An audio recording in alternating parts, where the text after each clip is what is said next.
We believe that the best way to think about a year-over-year comparison is the lights on cost per employee. There is a fair question to be asked there. You want to answer it.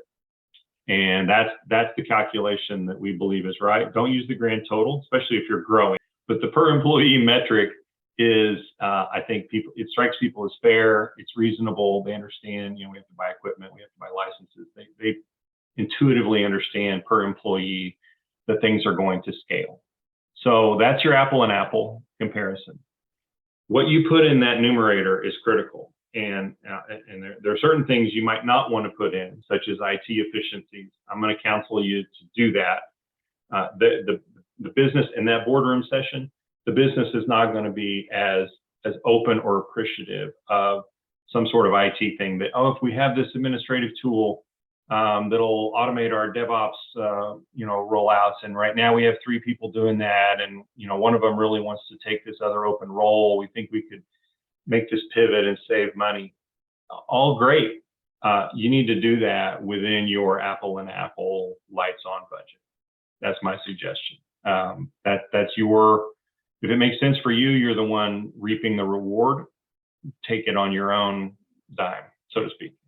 And then also this last bullet, separate the year over year for inflation versus something you're doing new, right? There are sometimes raised bars.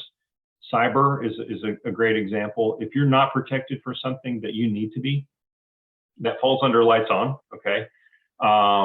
But separate that as, okay, this portion and this percentage of our increase is because we're now going to have this cyber protection, intrusion detection, whatever it's going to be, that we didn't have before. And we feel like we're running an enormous risk. That thing, whatever it is, makes sense on its own. And that is why our per employee costs are going up. Then there's other parts of that increase that are, inflation is, I think I've said the word inflation in the last 2 months more than in the rest of my life. I was a very young man in the late 70s and 80s when we saw the horrible inflation. It's real. And I think your business leadership is expecting some portion of that to increase your budget every single year. All right. Then you pitch your innovation capital investments. You pitch them where and when they surpass the core business return on invested capital. And only then. The ROI has been vetted. I think the more you can be cognizant and speak about the cost of capital of your organization, the ROIC of your core investment, could you just do more of the same? And is that a better thing than doing this IT thing, right? It's a fair question. Ask it, answer it, be ready to talk about why you think your innovation project is better or at least worthy of consideration by the group. And then, the MVP viable is the crux of that.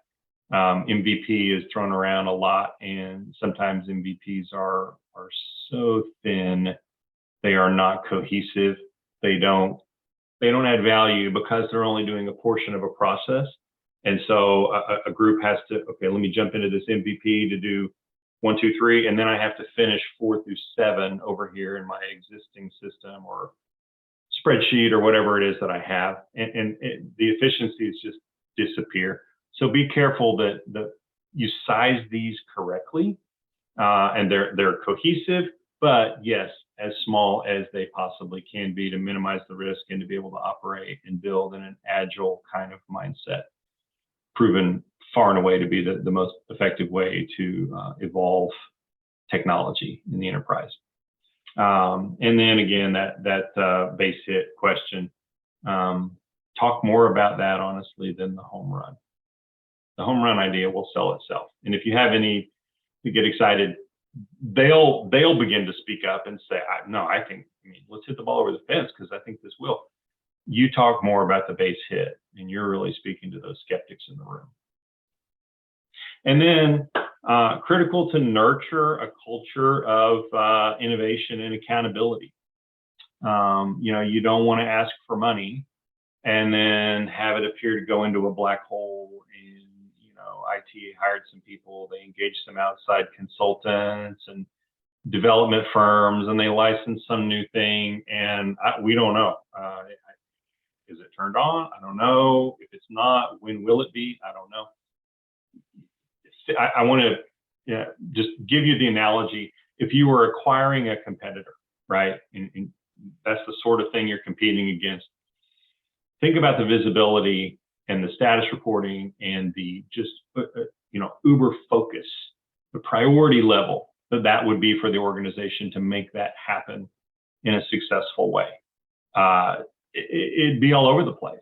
And so, whether they ask you for it or not, I'm going to say send at least monthly, depending on the cadence and depending on the culture of your leadership and how many direct reports your CEO has, things like that, right? Don't spam them, but do send this to them and to the CFO as well. The more you can keep them on your side and make it clear that you are very appreciative of the trust they've given you with this capital investment.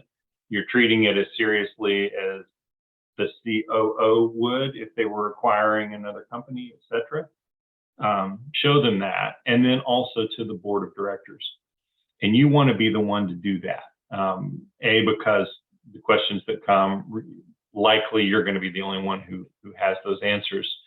But B, by showing them the nature in which you handle these kinds of projects, you are also increasing the chance the next time you go into that boardroom and you say, we believe it has this kind of bang for the buck and this kind of benefit and this level of risk, they'll believe you. They'll believe you more. Your credibility will increase. And you have to start somewhere. And I understand that. And the first time is obviously the most difficult. That's really where we get brought in to help more than anything. And then once you have that virtuous cycle going and you've done something or you've done a few things that are successful and you show them that you're accountable, you deliver the bad news when it's bad news. You don't let it get to the 11th hour and say, we were aiming for July, but I'm sorry, we're into August now and it's not ready yet. We're not rolled out. It probably rolled from July into August because of some scope creep or some resource issue or other priority that jumped to the top of the queue for part of the team in the interim. And that happened in April or May. Tell them in April or May when that happens that you think this is going to have an impact. And if you know what the impact is, share it with them then and tell them August and start saying August instead of July the minute you know that you should.